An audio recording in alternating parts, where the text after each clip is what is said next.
All aboard! Ladies and gentlemen, boys and girls, all fans of all ages, I am Beast Mike U. Now rise in my train of thought. It's time to talk about Miami Mock Mondays. And let's not waste any more time. I got a lot of picks to talk about since the Jalen Waddle trade added two more.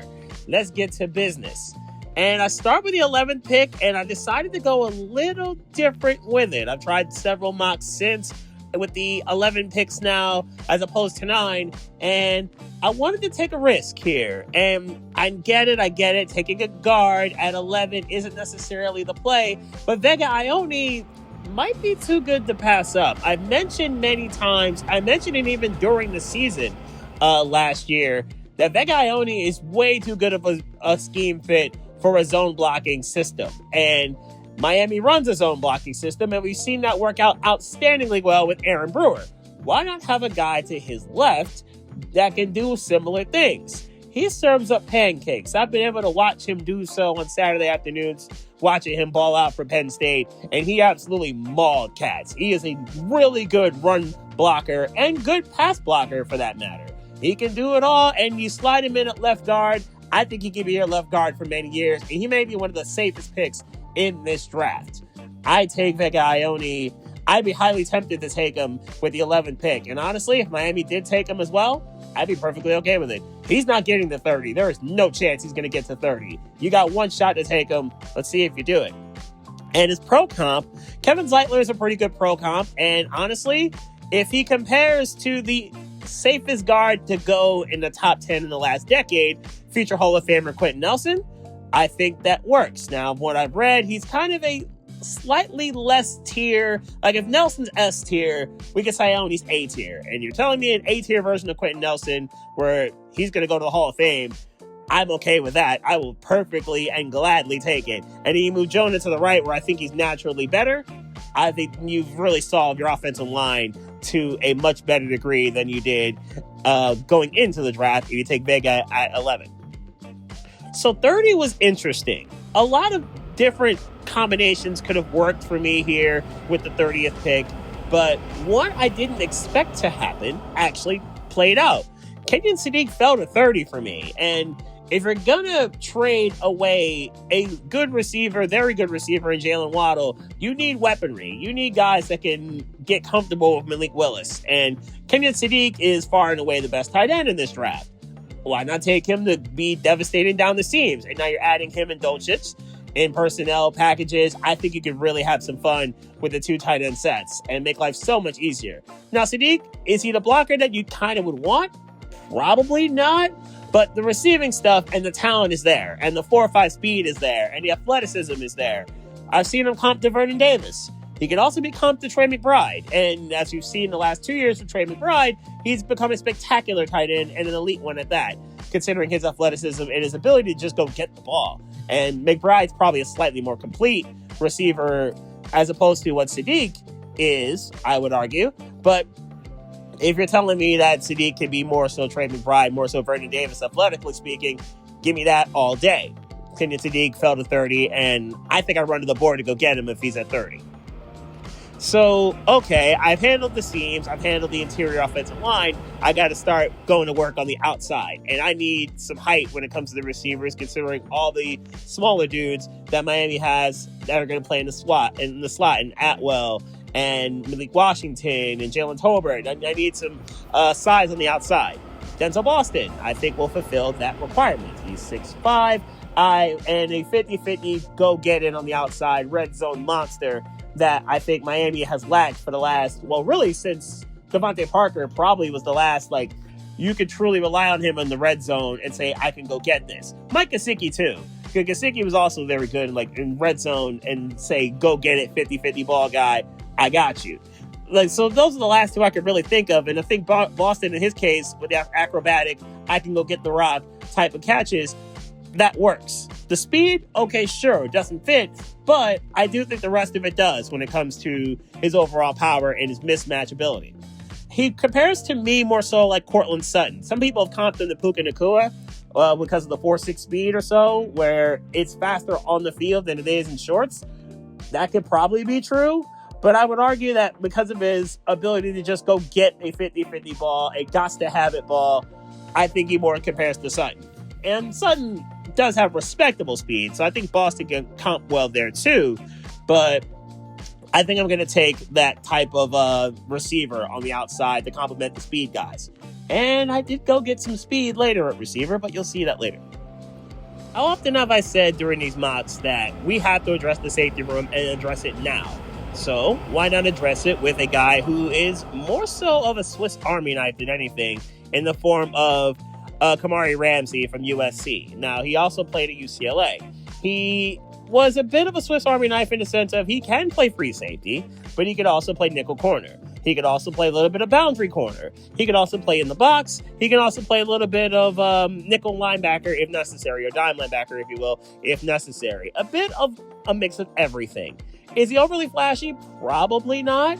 But a guy who simply just gets things done. He's a good tackler. He will cause a turnover every now and again. But generally speaking, he's a guy that is able to just get work done on the field. Just sturdy, stable. You kind of need some of those guys to mix with the flashy, of course. And I'm perfectly okay with that. I think his player comp, from what I understand, is Jalen Petrie. I think that's a pretty good way to go here. Quentin Lake of the Rams as well also fits this comp of versatility and being able to do a little bit of everything. You kind of need some of these jacks of all trades in this case, and Kamari Ramsey, I think, was a really good look to get at 75 to fulfill that particular need. I mentioned before, I wanted to get some more speed at receiver and also get some size. Why not get a guy in Bryce Lance who is as Christian Watson can be? From the school to the speed to the size, I think it generally fits. He feels like a healthier version of Watson.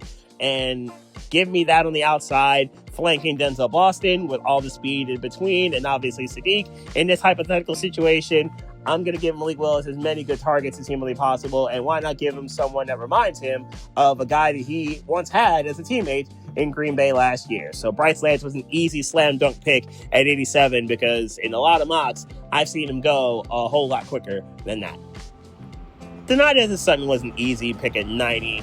90 and 94, I could also pick him there as well, but I decided to not waste any more time and just get DDS here. You've heard me talk about this for the last 2 months. I'm taking Denardus Sutton at anywhere from 87 to 94. I will take him in any of those three picks and keep it pushing. He's a power edge rusher that we need badly, as opposed to the speed edge rushers that we now have in Chop and Josh Uche. I want the power that DDS will bring. And his comp, as I've mentioned before, Preston Smith, I think is a fair one, where he's also relentless, and I think that simply fits well, something that we need, something that we can use. He's also pretty good against the run, which I've probably mentioned once or twice during these mocks. Back to 94, and back to another Big Ten player that I've taken before, Davidson Igbinosun, as a physical corner, some physicality. Like I said, we're getting more physical with his defense and getting more boundary level with his defense, and that's kind of where I went to with Igbinosun. And I would have him on the outside, of course, using his size and his abilities there. Tre'Davious Ward, I think, is a pretty good comp for him because of the physicality that Ward brings.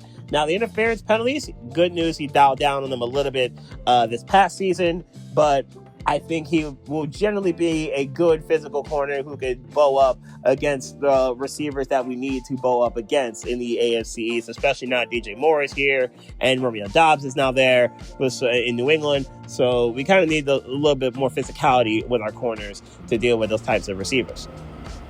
I decided to double up at corner here with Charlie Demings from Stephen F. Austin, another taller, more physical corner. And with Demings, he could also be a little bit more of a Swiss Army knife type. He can play in the slot as well if he needs to.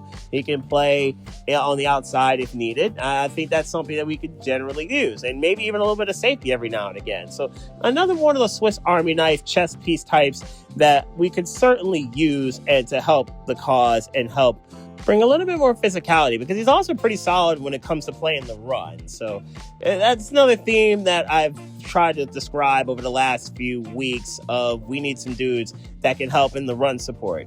And his player comp, ironically, is a former Dolphin in Ifeatu Melifonwu, who came over last year, did an all right job, nothing special or spectacular, but he was, I think, a pretty serviceable player for the Dolphins at points last season. Now, obviously, Melifonwu played more safety than corner, but I think Demings being able to play both spots certainly works. And it's another more of those chess piece ideas that I think could be useful for Jeff Hafley and his defense. I did want to get a linebacker, and I ended up drafting one that I previously used in a Miami mock in Jack Kelly from BYU. And Kelly kind of does a best of both worlds type of variety here. Do you need a blitzer? Well, Kelly could do that. He had 10 sacks last year from BYU, and BYU was a very good team and a pretty solid defense. Do you need a coverage linebacker? Kelly's not bad at that either. He's got some really good closing speed and some good movement sideline to sideline or in the seams of the tight ends and whatnot. He actually had a 4.5 40 time. That's you can't coach that. That's pretty good speed right there. Using a 6'3", 235-ish pound frame, I think you can take that. May he need to bulk up if he wants to be an edge rusher full time? Maybe. But honestly, again, like I've used as a theme here for the defensive players in this draft, Swiss Army knife. I think I can use him and deploy him all over the field if necessary. And using him in a 3-4 or 4-3 set that Hafley may use, I like the idea of having him all over the place just causing mayhem and chaos.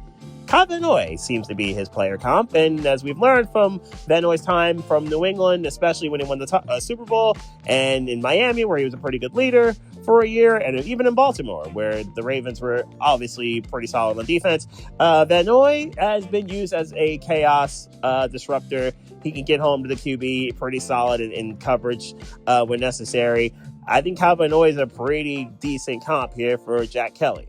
And I think that would be a really good pick to have in the later rounds of the draft.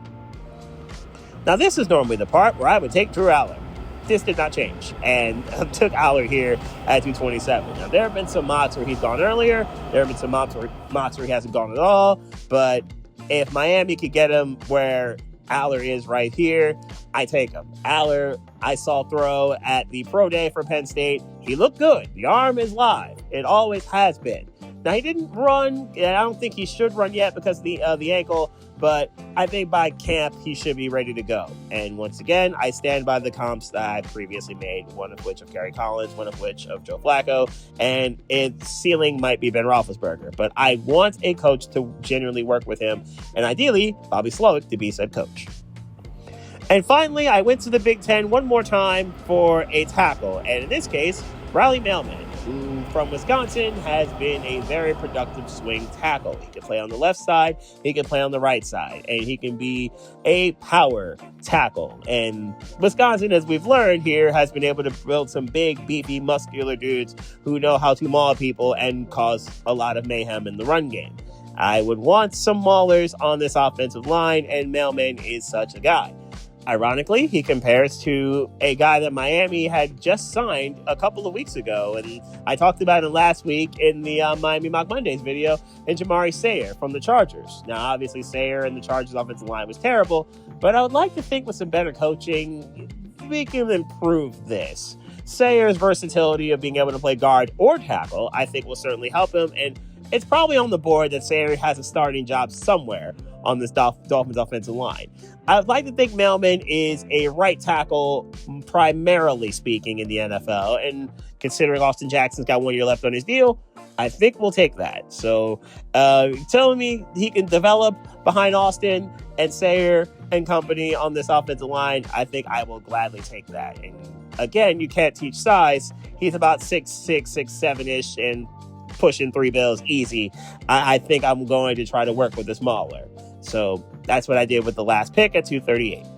There you have it. That's another Miami Mock Mondays. And coming up later this week, obviously, it will be power rankings for the NHL and the NBA, of course. But also, baseball's about to start. And I'm going to do a baseball power rankings as well. There will be a similar format with the NBA in terms of how many teams in each tier. And when it comes to baseball, they will replace Miami Mock Mondays on Mondays after the draft finishes. So this week, there'll be the baseball preview version of the power rankings. And then once we get to May, that's when the rankings will come full on. Well, they'll probably be every week, at the very latest every other. because I want to get some time in between to see, okay, how do teams actually do compared to how we started the power rankings. But anyway, that's coming up this week, and we're going to get into the NHL power rankings first. And as per usual, Vancouver, you will be the first stop of my next train of thoughts.